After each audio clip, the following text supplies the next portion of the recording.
জানুয়ারি 2024-এ জানা যায় যুক্তরাষ্ট্রের মহাকাশ গবেষণা সংস্থা নাসার রোভার কিউরিওসিটি মঙ্গল গ্রহের গেল আগ্নেয়গিরি পাথরে খুঁজে পেয়েছে কার্বনের আইসোটোপের মিশ্রণ। কোথাও এই মিশ্রণ পাওয়ার অর্থ সেখানে প্রাণের অস্তিত্ব ছিল অথবা আছে। এছাড়া মিথেনের উপস্থিতি পর্যবেক্ষণ করেছে নাসার এই রোভার। জৈব যৌগ, মিথেন ও প্রাণের অস্তিত্বেরই ইঙ্গিত দেয়। এই দুই অনুসন্ধানের পর বিজ্ঞানীদের মনে কোনো ভিন গ্রহের প্রাণের অস্তিত্বের সন্ধান পাওয়ার প্রত্যাশা বহুগুণে বেড়ে যায়। তাই বলে মঙ্গলে প্রাণের অস্তিত্ব পাওয়া যাবে তাও নিশ্চিত করে বলা যাচ্ছে না। উল্টো সৌরজগতের লাল এই গ্রহের প্রাণের অস্তিত্ব নিয়ে একের পর এক রহস্য তৈরি হচ্ছে। পার্সিভারেন্স ও কিউরিওসিটি রোভার কিংবা হেলিকপ্টার ইনজেনুইটি একের পর এক প্রমাণ হাজির করছে বিজ্ঞানীদের সামনে। তবুও দ্বিধা কাটছেই না। এইসব দ্বিধা আর রহস্য আসলে কি নিয়ে? ন্যাশনাল জিওগ্রাফির সাময়িকীতে এক প্রতিবেদন থেকে জানা গেছে এই রহস্যের গল্প। তো চলুন শুরু করা যাক সম্ভব টিভির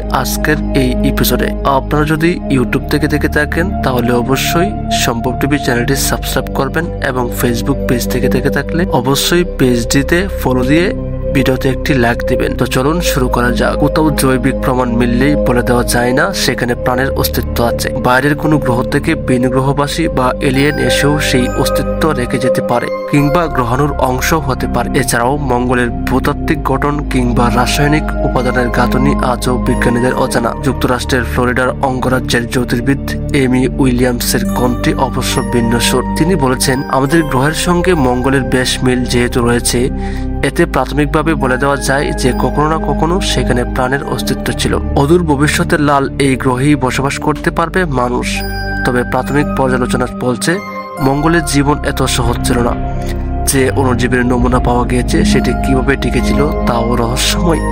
তবে 2012 সাল থেকে এই প্রাণের অস্তিত্ব বের করতে কাজ করে যাচ্ছে নাসার রোভার কিউরিওসিটি। এই রোভারের অন্যতম উদ্দেশ্য পানি, শক্তি এবং জৈবিক উপাদানের খোঁজ করা। ইতিমধ্যে জানা গেছে মঙ্গলের একটা আগ্নেয়গিরির কাছে একসময় হ্রদ ছিল। পেনসিলভানিয়া স্টেট বিশ্ববিদ্যালয়ের জ্যোতির্বিদ ক্রিস্টোফার হাউস বলেছেন, কার্বনের সঙ্গে প্রাণের অস্তিত্বের যোগসূত্র রয়েছে।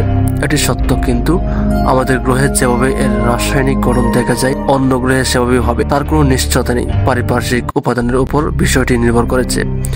গত বছর নাসার রোভার পার্সিভারেন্স জেজার নামক মঙ্গলের একটা আগ্নেয়গিরির মুখে বেগুনি রঙের অদ্ভুত শিলার খোঁজ পায়। গবেষকেরা বলেছেন, পৃথিবীর মরু এলাকায় এই ধরনের শিলা দেখা যায়। শিলার উপরের আস্তরণ থেকে ধারণা করা হচ্ছে এখানে থাকতে পারে কোনো অণুজীব। মঙ্গলে প্রাণের অস্তিত্ব এত রহস্যের পরও থেমে নেই বিজ্ঞান ও জ্যোতির্বিদ্যা। এক একটা ছোট আবিষ্কারের মাধ্যমে গুটি গুটি পায়ে এগিয়ে যাচ্ছেন বিজ্ঞানীরা।